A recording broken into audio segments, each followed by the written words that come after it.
Mes chers compatriotes, le 1er février 2019, à 19 h,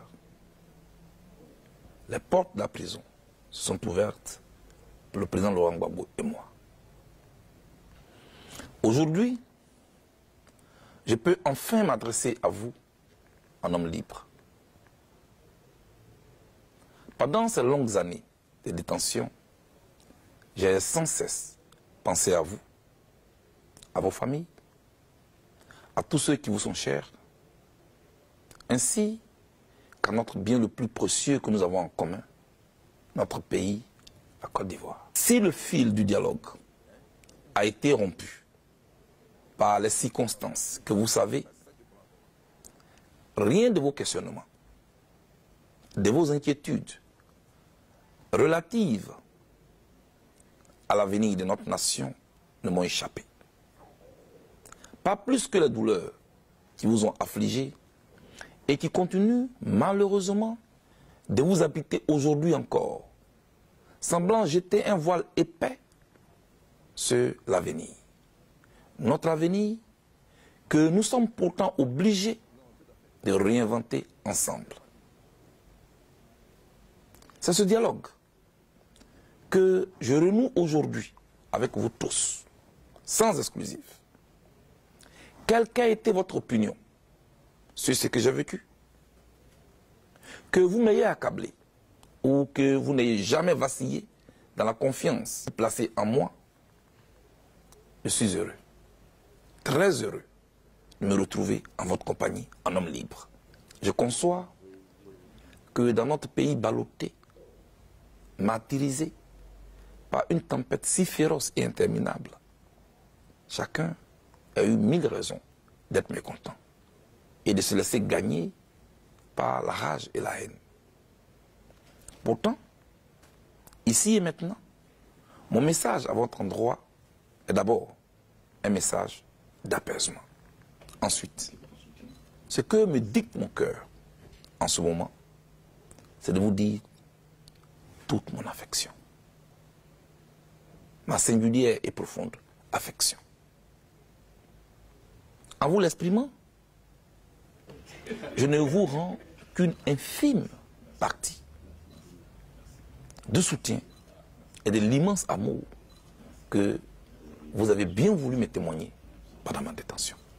C'est pourquoi, à vous tous, singulièrement ceux dont il m'a été impossible de répondre aux nombreux messages de soutien, d'encouragement et d'invitation à tenir bon, je voudrais dire un grand merci. Je suis entré en prison nue. J'en sors, l'esprit en paix, le cœur plein d'amour, les bras chargés de ce que vous m'avez offert. Dans cette séquence si significative, comment oublier mes sœurs, mes frères, la diaspora ivoirienne et africaine? Ces gens formidables qui, pendant plusieurs années, ont bravé le froid polaire, la distance, pour nous apporter leur soutien qui nous a été très réconfortant. Soyez rassurés. La reconnaissance que je vous dois, elle est à nulle pareille. Merci. 1000 fois merci. Que le Tout-Puissant vous rende au centuple tous les efforts que vous avez fournis et tous les sacrifices que vous avez consentis pour nous. Chères sœurs, chers frères, aussi cruelle qu'a été l'épreuve que notre pays a vécue, fidèle à mon engagement de ne jamais être du mauvais côté de l'histoire, je n'encouragerai aucune tentation de vengeance, ni aucune velléité de revanche. Parce que, en définitive, de vengeance à vengeance, de revanche en revanche, cela ne fera que précipiter notre pays dans l'abîme, dans le chaos.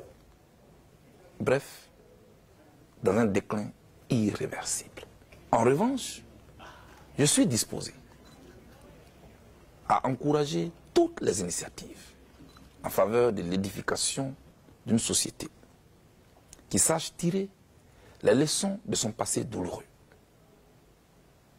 Pour moi, même si les circonstances de l'histoire nous ont imposé cette crise qui a retardé le développement de notre pays et qui continue d'endeuiller de nombreuses familles, nous ne sommes pas obligés de prolonger ce conflit.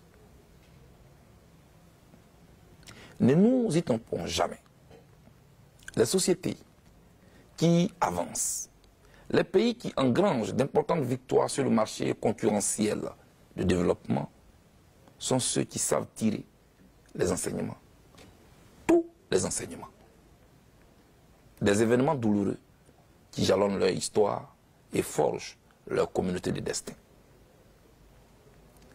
Chers compatriotes, mon engagement pour la paix et la réconciliation n'obéit à aucune démarche intéressée ni à aucune tactique politicienne. Il est sincère et appuyé sur des convictions fortes, ayant pour but de faire grandir notre pays. En effet, au regard de notre actualité sociopolitique, chaque jour, les murs de méfiance gagnent en épaisseur et en hauteur. Le fossé social, quant à lui, et c'est peu dire, continue de se creuser avec une obstination que rien ne semble arrêter. Et manifestement, vous semblez à nouveau habité par la peur. Cette grande hantise qui accompagne, comme d'habitude, les processus électoraux ivoiriens semble encore de retour. Est-ce une fatalité? Non, absolument pas. Une simple observation permet de comprendre que dans les pays présentant le même profil que le nôtre, où toutes les énergies sont organisées et tendues vers le développement, sont ceux dans lesquels ont été résolus les crispations, les tensions et les conflits relatifs aux fêtes démocratiques. Un exemple. Au Ghana voisin, l'organisation des élections est aujourd'hui un fait banal de la vie nationale. Chères sœurs, chers frères, chacun doit comprendre que le fonctionnement de notre démocratie naissante doit se faire autour de règles impartiales, au service de la quiétude des populations. Nous devons travailler à doter notre pays d'institutions fortes et crédibles qui puissent traverser le temps et non des institutions assujetties aux intérêts immédiats du parti au pouvoir. Est-ce si difficile, comme au Ghana, d'arriver à une normalité électorale? Certainement pas. D'autant plus que les problèmes qui empêchent nos élections d'être incontestables sont connus de tous. Ne manque que l'engagement pour les acteurs politiques ivoiriens les plus en capacité de changer les choses, d'accepter d'associer leur nom pour toujours à l'histoire de ce pays. Malheureusement, je sais qu'ils s'en trouveront pour moquer un tel rêve. C'est cela, la diversité d'opinions, que je respecte. Des postures du moment et d'une absence de projection vers le futur. Néanmoins, permettez-moi encore une fois d'insister et d'espérer qu'avec un peu de bonne volonté, d'engagement et de détermination, les fils et les filles de la Côte d'Ivoire se parlent de nouveau pour ramener notre pays sur les rails de la paix, gage de tout développement. Ainsi, nous pourrons envoyer à tous nos partenaires extérieurs le signal que nous sommes des best places où investir en toute confiance. Notre pays en a besoin. En ce qui me concerne, j'ai fait ma part. Et comme je l'ai toujours répété, je serai un instrument au service de la paix et de la réconciliation dans mon pays. Savoir reconnaître ses erreurs, assumer ses responsabilités, quelles qu'elles soient, voilà la voie vers la rédemption. De fait, quel que soit ce que chacun d'entre nous aura vécu, nous devons apprendre à nous pardonner les uns les autres. Et je le répète, quel que soit ce que chacun d'entre nous aura vécu, nous devons apprendre à nous pardonner les uns les autres. Pour moi, le pardon est une étape inévitable à la reconstruction d'une Côte d'Ivoire nouvelle. Une telle démarche serait la démonstration de notre grandeur d'âme, l'âme ivoirienne.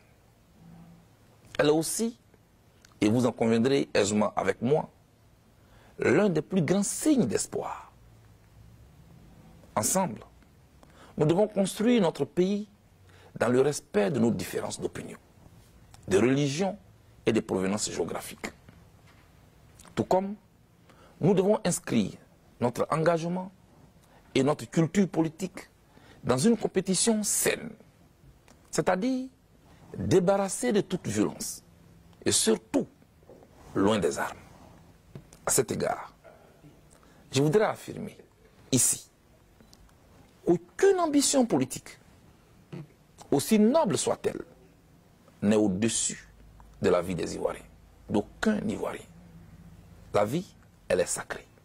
À mes yeux, ce sont nos différences qui enrichissent le débat politique et confèrent à la démocratie toute sa beauté et tout son sens. Chers compatriotes, il est vrai que ma détention a été physiquement éprouvante. Cependant, elle n'a aucunement altéré mon moral. D'ailleurs, l'espoir de nous voir tous unis de nouveau dans notre beau pays ne m'a jamais quitté.